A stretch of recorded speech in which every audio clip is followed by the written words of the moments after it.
Depuis notre plus jeune âge, on nous répète qu'il faut étudier, travailler dur et épargner pour réussir. On nous fait croire que la sécurité financière vient d'un bon emploi, d'un salaire stable et d'un peu d'argent mis de côté chaque mois. Pourtant, cette vision du monde profondément ancrée dans notre éducation est l'un des plus grands pièges de la pauvreté moderne. Elle façonne une mentalité où l'on échange constamment son temps contre de l'argent, sans jamais apprendre à faire travailler l'argent pour nous. La vérité, c'est que le système ne nous éduque pas à devenir libres, mais à devenir dépendants. L'école nous enseigne à être de bons employés, pas de bons investisseurs. La société valorise la consommation, avoir la dernière voiture, les vêtements de marque, le téléphone le plus cher. Tout cela maintient des millions de personnes enfermées dans un cycle de dette, de frustration et de peur du lendemain. Même nos proches, avec les meilleures intentions, nous transmettent des croyances limitantes.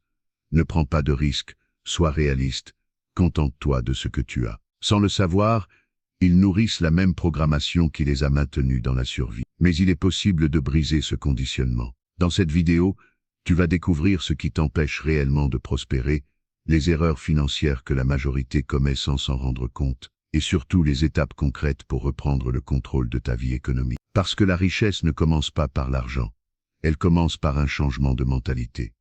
Erreur 1, dépenser l'argent que tu n'as pas. L'un des pièges les plus dangereux dans lesquels tombent des millions de personnes est celui de vivre au-dessus de leurs moyens. Le crédit, les cartes bancaires, les achats à tempérament et les facilités de paiement ont rendu la dette si accessible qu'elle semble normale, voire nécessaire. Pourtant, derrière cette apparente commodité se cache une réalité beaucoup plus sombre. La dette est une prison silencieuse qui te prive de ta liberté future.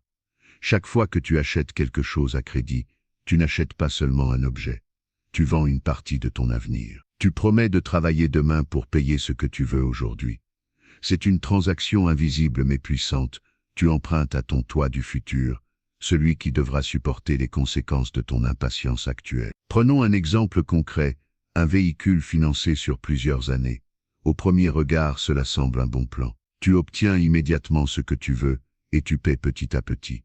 Mais à long terme, c'est une illusion coûteuse. Entre les intérêts, les frais de dossier et la dépréciation du véhicule, tu finis souvent par payer 2 à 3 fois son prix réel. Et le plus ironique, c'est que pendant que la valeur de ton bien diminue, le poids de ta dette, lui, augmente. C'est ainsi que la plupart des gens se retrouvent piégés dans un cycle sans fin.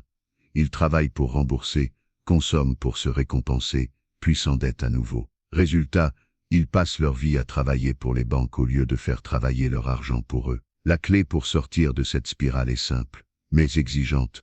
Apprends à vivre en dessous de tes moyens. Attends avant d'acheter, planifie, épargne, et acquiers uniquement ce que tu peux réellement te permettre. La satisfaction immédiate procure un plaisir éphémère, tandis que la liberté financière te garantit une tranquillité durable. Erreur 2, être seulement consommateur, jamais créateur.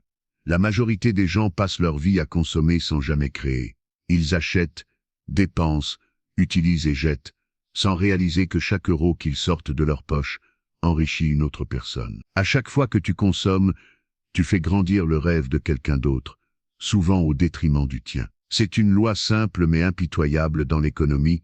Il n'y a que 2 positions possibles, celle de celui qui produit la valeur et celle de celui qui la finance. Tant que tu restes du côté du consommateur, tu joues le rôle de celui qui entretient la richesse des autres.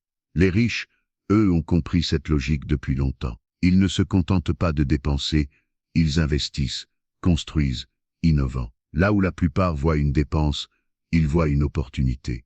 Là où les uns consomment un produit, les autres le conçoivent, le vendent ou en tirent profit.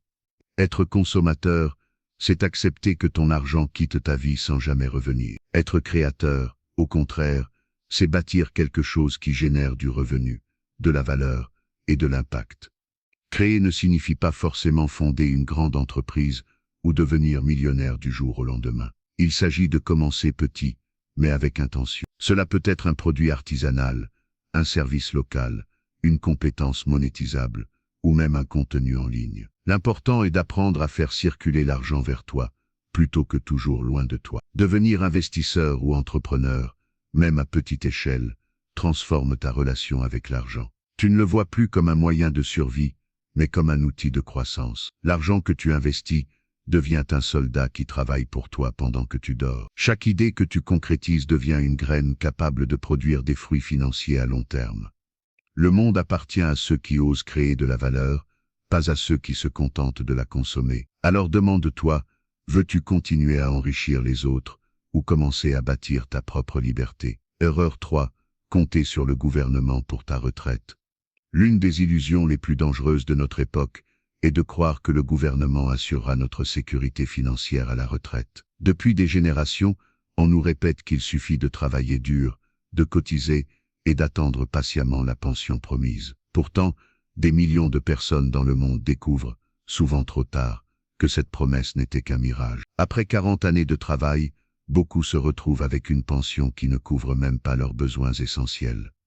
Le problème, c'est que le système est instable et dépendant de facteurs politiques et économiques. Les lois changent, les âges de départ sont repoussés, les montants diminuent. Ce que l'État garantit aujourd'hui peut être remis en question demain. Et pendant que les gouvernements réforment, ajustent et reportent, les gens continuent de bâtir leur avenir sur une base fragile. En réalité, compter sur la retraite publique, c'est confier ton futur à un système qui ne te connaît pas et qui ne te doit rien. La vérité est simple, personne ne se souciera plus de ton futur que toi-même. C'est à toi de prendre les commandes, de planifier, d'épargner et surtout d'investir. Même un petit effort constant peut produire des résultats spectaculaires grâce à la magie de l'intérêt composé. Si tu investis 10 $ par jour à un rendement annuel moyen de 10% au bout de 30 ans, tu accumulerais plus de 600 000 $. Double ce montant et tu dépasses le million. Ce ne sont pas des rêves, mais des mathématiques. Il ne s'agit pas d'être riche pour investir, mais d'avoir la discipline de commencer tôt et de rester constant. Plus tu retardes, plus le coût du temps devient lourd. Construire ta retraite, c'est bâtir ta propre sécurité, ton indépendance et ta dignité. Tu ne dépendras plus des décisions politiques, des réformes ou des promesses électorales. Ton avenir reposera sur tes propres actions. Ta retraite n'est pas une promesse du gouvernement, c'est ton plan personnel. Chaque euro que tu investis aujourd'hui est une garantie de liberté demain. Commence maintenant, car la seule chose plus coûteuse que l'investissement, c'est le regret. Erreur 4. Chercher l'argent facile. L'une des erreurs les plus communes et les plus destructrices est de vouloir s'enrichir vite. Dans un monde obsédé par la gratification instantanée, beaucoup tombent dans le piège des promesses de revenus rapides, paris sportifs, crypto-monnaies douteuses, systèmes pyramidaux, formations miracles ou business clé en main, qui promettent la fortune en quelques semaines. Ces promesses ont un point commun, elles séduisent par la facilité, mais finissent par coûter très cher. La vérité, c'est que l'argent facile n'existe pas. Si c'était le cas, tout le monde serait riche. Derrière chaque opportunité, trop belle pour être vraie, se cache une réalité. Quelqu'un d'autre profite de ton impatience. Ce n'est pas la richesse qui est difficile à atteindre, c'est la discipline de la construire lentement, qui rebute la majorité. Pourtant, c'est précisément cette discipline qui distingue ceux qui réussissent de ceux qui échouent. Les vrais riches ne courent pas après les gains rapides, ils plantent des graines, attendent et récoltent avec patience. Ils comprennent la puissance du temps et de la constance. Au lieu de chercher le coup de chance, ils misent sur des stratégies solides, investir régulièrement, développer des compétences, bâtir des actifs durables. L'intérêt composé, ce phénomène où les gains génèrent à leur tour des gains, devient leur meilleur allié. Ce n'est pas spectaculaire au début, mais c'est inévitablement efficace à long terme. La précipitation, elle, détruit la richesse avant même qu'elle ne se forme. Elle pousse à risquer ce qu'on ne peut pas se permettre de perdre, à croire aux promesses faciles et à abandonner dès les premiers obstacles. Ce cycle de désillusion et de perte finit toujours de la même manière. La frustration, la méfiance et souvent la ruine. Construire lentement, en revanche, c'est bâtir sur des fondations solides. C'est choisir la sécurité, la connaissance et la vision plutôt que l'impulsion. Ce n'est pas aussi excitant que les promesses de richesse immédiate, mais c'est la seule voie vers la liberté financière durable. Ceux qui cherchent l'argent rapide finissent sans rien. Ceux qui construisent lentement récoltent pour la vie. Erreur 5. Augmenter ses dépenses dès qu'on gagne plus. Beaucoup de gens croient que gagner plus d'argent est la clé pour résoudre tous leurs problèmes financiers. Pourtant, ce n'est qu'une illusion, car si tu dépenses tout ce que tu gagnes, voire plus, peu importe combien ton revenu augmente, tu resteras au même point. C'est le piège du faux progrès.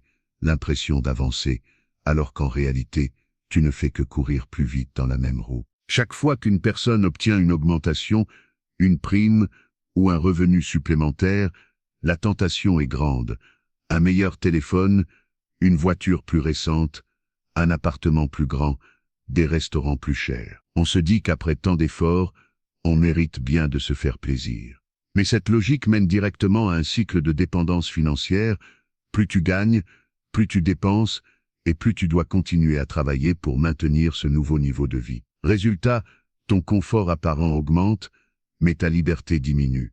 Les riches ont compris une vérité simple, le secret n'est pas de gagner plus, mais de garder plus. Chaque hausse de revenus doit être vue comme une opportunité d'épargner et d'investir davantage, pas de consommer davantage. Si au lieu d'augmenter ton train de vie, tu augmentes ton taux d'investissement, tu fais croître ta richesse réelle. L'argent placé dans des actifs, des investissements ou des projets qui génèrent des revenus te rapproche de la liberté financière, pendant que les dépenses inutiles t'en éloignent. C'est une question de discipline et de vision. Quand ton salaire monte, ton ego te pousse à vivre mieux. Mais vivre mieux ne signifie pas forcément dépenser plus, cela peut signifier avoir plus de paix, plus de sécurité, plus de choix. Ce n'est pas la taille de ta maison qui compte, mais le fait de pouvoir dormir tranquille en sachant que tu n'as pas de dette. Ce n'est pas la marque de ta voiture qui te rend libre, mais la capacité de refuser un travail qui ne te convient plus parce que ton argent travaille déjà pour toi. Le véritable progrès, c'est quand chaque euro gagné renforce ton indépendance, pas ton image. Refuse de tomber dans la course à l'apparence.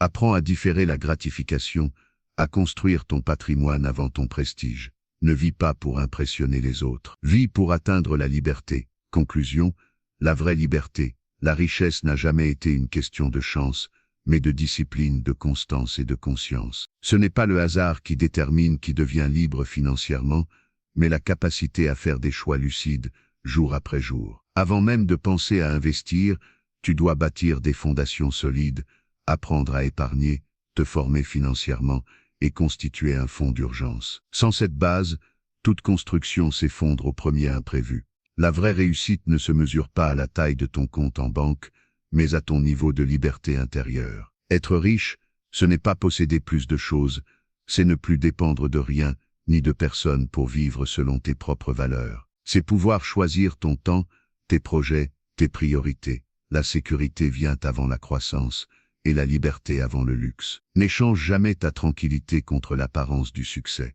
La richesse matérielle n'a de sens que si elle s'accompagne de paix, de but et de gratitude.